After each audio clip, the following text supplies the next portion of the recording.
That was the first time I realized that a woman could love being a wall.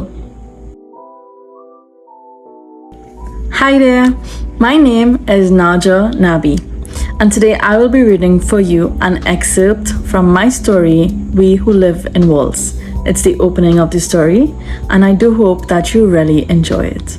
Thank you. When I was 12, my dad pulled me aside and placed a cloth in my hand. Here, put this in your mouth, he said. Immediately, I did as instructed. It was a strange request, but I trusted he knew it was for the best. Daddies always knew what was for the best. It tasted weird at first, but after a few moments, I settled into the blandness of the fabric wetting with the saliva in my mouth. Good, he said. And then he gently pushed my back to the wall. I felt something grabbing me from behind. I would have shrieked had it not been for the cloth in my mouth. Don't worry about that, he said. Just let it happen. I nodded. The pulling was neither gentle nor forceful. In fact, it felt natural. Like something you do at a certain age. Like learning to swim or riding a bike or driving a car. Soraya, he said. Now that you understand your place, I don't expect you to fall out of line. I nodded. Mostly because I could no longer speak. Promise me, he said. Promise me you'll not forget it. This is just the way. I didn't answer back. I didn't nod. I just stared at him so he'd know I understood. And with that, he was off. Through the glimpses of my eyes and from what I heard, he'd opened the door and had entered the yard to play with my brother. Daddy, I heard Iris scream. And then I heard the sounds of a ball knocking. My other boy cousins' voices echoed loudly through me after. Pass me, Salim commanded. Don't miss this time. He misses every time. Such was their joy and laughter that I almost forgot Daddy's command and drifted out of the space I was settling into in the wall. I almost might have fell out had it not been for the cold, bony fingers of Aunt Zubaida tugging against mine. No. We're not allowed out there. Just like her hands, her tone and her gaze was so abrasive, so much so that I expected to see drops of blood on my hands when she let go because I felt it cutting deeply. Here is where you belong. But Auntie, they're playing football. I always play football with them on evenings. Not anymore, she said firmly. All that frivolous nonsense is over. But what will I do? You'll stay right here for starters, and you'll shut the hell up if you knew what was good for you. It only occurred to me then that I could have a conversation with her, because she too was part of the reaches within which I had been confined, and that she too had a mouth full of fabric like mine. I understood Auntie Z well enough to know when she was joking and when she was not. And so instead of chancing the wrath of her whip, I decided it was better to listen. Becoming part of a wall is no easy feat, trust me. I fell out plopping to the ground a few times, and for that I got real hit. Though to be fair to me, I was trying. The trick I learned later is to see your skin as concrete. Rough, bumpy, and flawed. Then naturally you'll want to find yourself standing still so that no one will notice. Hasina, my elder cousin, also taught me that if you focus on something sad, it becomes easy. It's almost as if the wall is a comfort and not some construct. That was the first time I realized that a woman could love being a wall. Hasina said it was her husband's drinking that first drove her to this understanding, really. His beating only made it worse. The more she spoke about it, the more infused she became, the more the fabric wetted in her mouth, the more she choked on her sobs and stiffened herself. I too felt her pain, but Auntie Z's lashes, both tongue and whip, was something I feared tremendously, that I didn't bother to reach out to Hasina to even offer her a hug. I didn't know how I could control my emotion if I did, so I held back and held my stony frame. I suspected there was a lot more she kept from us, but I didn't bother to pry because walls do fall apart after all. That's the one thing they share with humans. As time went by, I learned so much more about the women walls in my family. I learned that try as they might to silence themselves, some walls can scream, rage in so many ways. And I've learned that others still feel the need to make themselves beautiful. Sandia, my first cousin, tried desperately to paint hers with all kinds of colors, and when her father passed and saw, he told her, "Stop shaking so much." And he went and bought some leaves and flowers so he could help her decorate.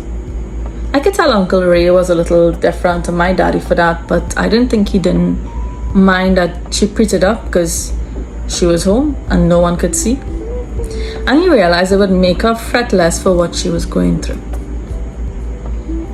I can never understand though why Auntie Z didn't like Hasina, but I suspected it had more to do with the fact that she saw herself in her, and she saw a truth she didn't want to face. Women often scorned each other for that, and I realized after a while, though I never said anything, Auntie Z's husband had been doing her the same thing almost, and that's why she maintained that air of authority about her. That was her way of feeling some level of power over us. Days had passed, and then weeks, and soon 2 months had gone by quickly. One day, Daddy came to the wall and said to me, "Soraya, it's time to go back to school in a few days." School? If it's the one thing I enjoyed about living in a wall that whole time was that there was no school to attend. I was perturbed by the idea of it, but 2 months with the fabric in my mouth and the straightness of having to fit into that place the entire time had left me almost expressionless. I didn't fight back, I didn't say anything, I just received it into my edges and understood what had to happen in the coming days. It was strange at first when he approached me because he wasn't his usual self. He wasn't the daddy I had known, the protector. The man who hugged me and loved me endlessly and spoke to me in sweet ways and told me stories. He was different now, distant. He held me at arm's length, looked down at me, and shook his head and called Auntie Z over so that she could get my sizes. He told her measure for all my uniforms to be bigger than my body. He didn't want anyone looking at me, and immediately I understood what he had meant. He shook his head often and side-eyed me out of anger for the fact that I was growing now with hips and curves, and he did not like that really. I wanted to hug him. I wanted to tell him my mouth was hurting from the wet cloth and that I couldn't stand straight anymore. But I knew he was different, and it made me feel awkward. He held me away as though I was a putrid garbage bag leaking of slime and stink odors. "Soraya," he said firmly, "when you go to school, I don't expect you to give any trouble or come home with any crazy ideas. Learn your work and come back, and don't tell anybody about the wall. That is home business, okay? Family business. And we don't go sharing our business with strangers." Again, I understood, but somehow this time a slight nod came to me and he approved, then walked off. Time ticked away slowly, and soon I was outfitted with my big uniforms and I was off. Behind the green gates of the school, I could see Daddy drive off into the traffic as I shuffled my way to the hallway with the other girls. But school was a bit strange this time around. I couldn't tell if it was because of how much the wall still shrouded over me, even though it wasn't there really, or if it was because Daddy's words kept echoing every time someone talked to me about something. But it really was for a few hours every day, as when I returned home, I had to go straight back into the wall. After the first few weeks, fitting into the wall was natural. I knew it was because I was glad to just be invisible. It made sense. When I looked about my class earlier that day, walling up was easy. I wasn't beautiful like the other girls, and I wasn't as interesting either. I also felt ashamed because they had such fun stories about their lives, and mine had dwindled so much that it was just easier to fall in. That went on for weeks, and more Daddy was happy when I got home and gladly returned to my space. I was glad to see him happy, though he barely looked at me and was more focused on Irish. Everything was perfectly fine until a few weeks into the term when Miss Williams had come to school. Miss Williams was a tall woman with long braids. She wore a nose ring on her left side and a septum piercing in the center. Her hair was black on top and gold at the bottom, and she dressed in long denim dresses. In assembly, we were told she was going to be our history teacher and we were to welcome her with open arms. I don't know what it was about her really that drew me to her, but from the time she entered the classroom, I knew I wanted to see the world, and I no longer wanted to be in that world. That's my story. Have a great day and enjoy the rest of the readings. Bye! She got it even more. No, that's not the sentence.